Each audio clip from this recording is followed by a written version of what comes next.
மறைந்து போன நபிமார்கள் வலிமார்கள் எல்லாம் ஹயாத்துடன் இருக்கிறார்களா? ஆம், இருக்கிறார்கள். அப்படித்தான் பல ஹதீஸ்கள் நமக்கு அறிவித்துக் கொண்டிருக்கின்றன. ஏனென்றால் நபிகள் நாயகம் ஸல்லல்லாஹு அலைஹி வஸல்லம் அவர்கள் மேராஜ் போனாங்க, பைத்துல் முகத்தஸுக்கு தான் ஃபர்ஸ்ட் போறாங்க. எல்லா நபிமார்களும் அங்கே வருகை தந்திருக்கிறார்கள். நபிமார்கள் எல்லாம் ஹயாத்துடன் இருப்பதால் தான் அங்கே வருகை தருகிறார்கள். அவர்களை எல்லாம் நபிகள் நாயகம் ஸல்லல்லாஹு அலைஹி வஸல்லம் அவர்கள் பார்க்கிறார்கள். சரி, அங்கிருந்து ஒவ்வொரு வானத்திற்கும் சென்றார்கள். 7 வானங்களிலும் நபிமார்களை பார்க்கிறார்கள். ஆதம் அலைஹிஸ்ஸலாத்தை பார்க்கறாங்க, ஈசா அலைஹிஸ்ஸலாத்தை பார்க்கறாங்க, யஹ்யா அலைஹிஸ்ஸலாத்தை பார்க்கறாங்க, ஹாரூன் அலைஹிஸ்ஸலாத்தை பார்க்கறாங்க, மூசா அலைஹிஸ்ஸலாத்தை பார்க்கறாங்க, இப்ராஹிம் அலைஹிஸ்ஸலாத்தை பார்க்கறாங்க. அப்ப எல்லா நபிமார்களும் ஹயாத்துடன் இருப்பதால் தானே வானத்திலே நபிகள் நாயகம் ஸல்லல்லாஹு அலைஹி வஸல்லம் அவர்களை பார்க்க முடிகிறது. அதை நாம் யோசித்து பார்க்க வேண்டும். சரி, நபிகள் நாயகம் ஸல்லல்லாஹு அலைஹி வஸல்லம் அவர்கள் இறைவனிடமிருந்து 50 நேர தொழுகைகளை வாங்கி கொண்டு வந்தபோது திருப்பி அனுப்பியது யார்? மூசா அலைஹிஸ்ஸலாம் அவங்க தானே. அவங்க ஹயாத்துன் இல்லையானால் எப்படி திருப்பி அனுப்பி இருக்க முடியும்? நபிகள் நாயகம் ஸல்லல்லாஹு அலைஹி வஸல்லம் அவர்கள் திரும்ப சென்று கடைசியில் 5ஆக குறைத்து தந்தார்களே, இது எப்படி நமக்கு கிடைச்சிருக்கும்? இல்ல, நபிமார்கள்லாம் ஹயாத்துடன் இல்ல அப்படின்னு சொன்னா, ஹயாத்துடன் இல்லாமல் இருக்கக்கூடியவர்கள் எப்படி தொழுகை குறைப்பதற்கு உதவி செய்ய முடிந்தது? அதனால நபிமார்கள் எல்லாம் மறைந்து வாழ்ந்து கொண்டிருக்கிறார்கள் என்பதைத்தான் நாம் புரிந்து கொள்கிறோம். அது மட்டுமல்ல, நபிகள் நாயகம் ஸல்லல்லாஹு அலைஹி வஸல்லம் அவர்கள் சொல்றாங்க, நான் மிஅராஜுடைய இரவின் போது ரஅய்து மூசா அலைஹிஸ்ஸலாம், மூசா அலைஹிஸ்ஸலாத்தை நான் பார்த்தேன், யுஸல்லி காயிமன் ஃபீ கப்ரிஹி, அவர்கள் கபரிலே நின்ற வண்ணம் தொழுது கொண்டிருந்தார்கள். முஸ்லிமிலே பதிவு செய்யப்பட்ட ஹதீஸ். அதே போல நபிகள் நாயகம் ஸல்லல்லாஹு அலைஹி வஸல்லம் அவர்கள் ஒரு கட்டத்துல சஹாபா பெருமக்களை பார்த்து சொன்னாங்க, நீங்க வெள்ளிக்கிழமையில் அதிகம் நீங்கள் ஸலவாத்து கூறுங்கள், அந்த ஸலவாத்துகள் எனக்கு எடுத்துக்காட்டப்படுகின்றன. இப்பதான் சஹாபா பெருமக்கள் கேட்டாங்க, யார சொல்லலாம், இப்ப நீங்க இருக்கிறீங்க எங்க கூட, நாங்க சொல்றோம் உங்களுக்கு எடுத்துக்காட்டப்படுது, எங்களை விட்டு மறைந்ததற்கு பின்னால எப்படி உங்களுக்கு எடுத்துக்காட்டப்படும் அப்படின்னாங்க. இப்ப நபிகள் நாயகம் ஸல்லல்லாஹு அலைஹி வஸல்லம் சொன்னாங்க, இன்னல்லாஹ ஹர்ரம அலல் அர்லி அன் தஅக்குல அஜ்ஸாதல் அன்பியா, நிச்சயமாக இறைவன் நபிமார்களின் புனித உடல்களை இந்த மண்ணுக்கு ஹராமாக்கி விட்டான். இப்னு மாஜாவிலே பதிவு செய்யப்பட்ட ஹதீஸ். மேலும் நபிகள் நாயகம் ஸல்லல்லாஹு அலைஹி வஸல்லம் சொல்றாங்க, நபியுல்லாஹி ஹய்யுன் யுர்ஸக், அல்லாஹ்வுடைய நபி என்றும் ஹயாத்துடன் இருப்பார்கள், இறைவனால் ரிஸ்க் வழங்கப்பட்டு கொண்டே இருக்கும். இந்த ஹதீஸும் இப்னு மாஜாவில் தான் பதிவு செய்யப்பட்டிருக்கிறது. இப்ப பாருங்க, நபிகள் நாயகம் ஸல்லல்லாஹு அலைஹி வஸல்லம் அவங்களுக்கு நம்ம ஸலவாத்து சொல்றோம், அது அவங்களுக்கு எடுத்துக்காட்டப்படுதா இல்லையா? எடுத்துக்காட்டப்படுது. அவங்களுக்கு இப்ப நம்ம சலாம் சொல்றோம், அந்த சலாம் எடுத்துக்காட்டப்படுதா இல்லையா? எடுத்துக்காட்டப்படுது. ஏன்னா இதை நபிகள் நாயகம் ஸல்லல்லாஹு அலைஹி வஸல்லம் அவங்களே நமக்கு சொல்லி இருக்கிறாங்க.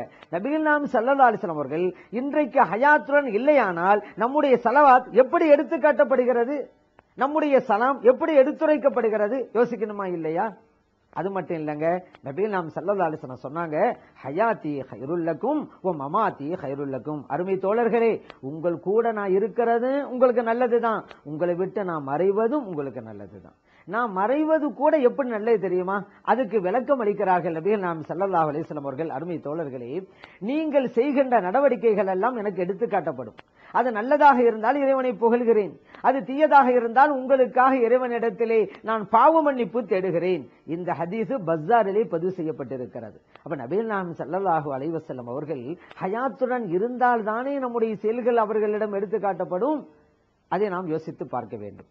அது மட்டுமல்ல, வலிமார்களும் கூட மறைந்த பின்னரும் வாழ்ந்து கொண்டிருக்கிறார்கள், ஹயாத்துடன் இருக்கிறார்கள். எப்படின்னு கேட்டா, நபிகள் நாயகம் ஸல்லல்லாஹு அலைஹி வஸல்லம் அவங்கள்ட்ட ஒரு சஹாபி வர்றாங்க, யார சொல்லலாம், நான் ஒரு இடத்துல தங்குவதற்கு கூடாரம் அடிச்சேன், அது கபருள்ள இடம், ஆனால் அடித்த போது எனக்கு கபருள்ள இடம் என்று தெரியாது. அங்க நான் இருக்கின்ற போது கபருக்குள்ளே இருந்து குர்ஆனை ஓதுகின்ற சப்தத்தை எனது காதுகளால் நான் கேட்டேன். அது சூரத்துல் முல்க் 29 ஜுஸ்னுடைய ஆரம்பம். அந்த ஆரம்பத்திலே இருந்து கடைசி வரைக்கும் ஓதுவதை நான் கேட்டேன். இப்ப நபிகள் நாயகம் ஸல்லல்லாஹு அலைஹி வஸல்லம் அவங்க சொன்னாங்க, அருமை தோழரே, கபருக்குள்ளே இருப்பவரும் இந்த அத்தியாயத்தை ஓதுகிறார் என்றால் அதனுடைய சிறப்பு என்ன தெரியுமா? ஹியல் மானிஆ அல் முன்ஜியா, அது நரக வேதனையிலிருந்து தடுக்கிறது, ஈடேற்றத்தை கொடுக்கிறது என்றார்கள் நபிகள் நாயகம் ஸல்லல்லாஹு அலைஹி வஸல்லம் அவர்கள். இந்த ஹதீஸ் திர்மிதியிலே பதிவு செய்யப்பட்டிருக்கிறது. கபரிலே இருக்கின்ற நல்லடியார்கள் ஹயாத்துடன் இருப்பதால் தான் இந்த சூரத்துல் முல்க்ங்கிற அத்தியாயத்தை அவர்களால் ஓத முடிகிறது. ஹயாத்து இல்லையானால் ஓத முடியுமா? அது மட்டுமில்ல, ஆயிஷா சித்திகா ரலியல்லாஹு தஆலா அன்ஹா அவங்க சொல்றாங்க, நான் நபிலாம் ஸல்லல்லாஹு அலைஹி வஸல்லம் அவர்களுடைய ஜியாரத்துக்கு போவேன், சாதாரணமா போவேன். அப்புறம் என்னுடைய தந்தையார் அபூபக்கர் சித்திக் ரலியல்லாஹு அன்ஹு அவர்களே நல்லடக்கம் செய்யப்பட்டது, அப்பொழுதும் நான் ஜியாரத்துக்கு போகும்போது சாதாரணமா போவேன். ஆனா ஃபலம்மா துஃபின உமர், அங்கே உமர் ரலியல்லாஹு அன்ஹு அவர்கள் நல்லடக்கம் செய்யப்பட்ட போது ஃபவல்லாஹி இறைவன் மீது ஆணையிட்டு கூறுகிறேன், மா தகல்துஹு இல்லா வ அன மஷ்தூதத்துன் அலைய சியாபி, என்னுடைய ஆடைகளை எல்லாம் நன்றாக அணிந்து கொண்டுதான் செல்வேன். ஏன் தெரியுமா? ஹயாஅம் மின் உமர், ஹஜ்ரத் உமர் ரலியல்லாஹு அன்ஹு அவர்களுக்கு வெட்கப்பட்டு. இந்த ஹதீஸ் அஹ்மதிலே பதிவு செய்யப்பட்டிருக்கிறது.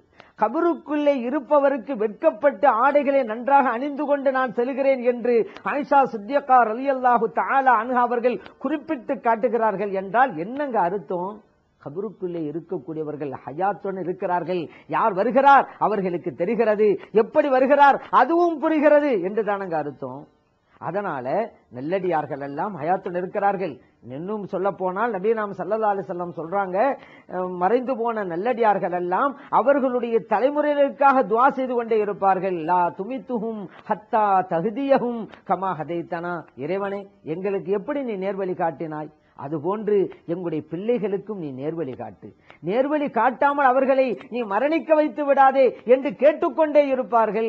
இந்த ஹதீஸ் அஹ்மதிலே பதிவு செய்யப்பட்டிருக்கிறது. இறைவனே எங்களுடைய பிள்ளைகளை எல்லாம் உனக்கு வழிபடுமாறு அமைத்து விடுவாயாக என்று கேட்பார்கள் நல்லடியார்கள், மறைந்து போன நல்லடியார்கள். இந்த ஹதீஸ் அபூதாவுலே பதிவு செய்யப்பட்டிருக்கிறது. அப்ப மறைந்து போன நல்லடியார்கள் எல்லாம் ஹயாத்துடன் இருப்பதால் தானே நமக்காக அவர்கள் துஆ செய்து கொண்டிருக்கிறார்கள், பிரார்த்தனை செய்கிறார்கள். ஆகவே ஹயாத்துன்னு இருக்கிறார்கள். இப்போ ஒரு கேள்வி, இப்ப இறைவன் சொல்றான், இன்னக்க மையத்துன் ஃபஇன்னஹும் மையத்துன். நபி நாம் ஸல்லல்லாஹு அலைஹி வஸல்லம் அவர்களே நீங்களும் மையத்தாக இருக்கிறீர்கள், அந்த சஹாபா பெருமக்களும் மையத்தாக இருக்கிறாங்கிறான். அதுக்கு என்ன அர்த்தம்? மரணத்தை தழுவக்கூடியவர்கள், அப்ப மௌத்தை சுகிக்கக்கூடியவர்கள் அப்படின்னு அர்த்தம். மௌத்துண்டா என்ன? நம்முடைய மார்க்கத்தில் ஒரு வீட்டிலிருந்து இன்னொரு வீட்டுக்கு செல்வது, ஒரு உலகத்திலிருந்து இன்னொரு உலகத்திற்கு செல்வது, இதுதாங்க இஸ்லாமிய கொள்கை. ஒரு ஆள் இறந்து போனா எல்லாம் முடிஞ்சு போச்சு, அதுவா இஸ்லாமிய கொள்கை? அது கம்யூனிச கொள்கையில ஒரு மனிதன் மடிந்து போனால் எல்லாம் முடிந்து போனது. நம்முடைய இஸ்லாமிய கொள்கை, ஒரு மனிதன் மரணித்தால் அதற்கு பிறகு ஒரு வாழ்க்கை அவனுக்கு இருக்கிறது. இதுல இஸ்லாமிய கொள்கை. அப்ப முடிந்து போனா எல்லாம் முடிஞ்சு போச்சு, ஹயாத் இல்லைண்டா அப்ப ஒண்ணுமே வாழ்க்கை இல்லையா?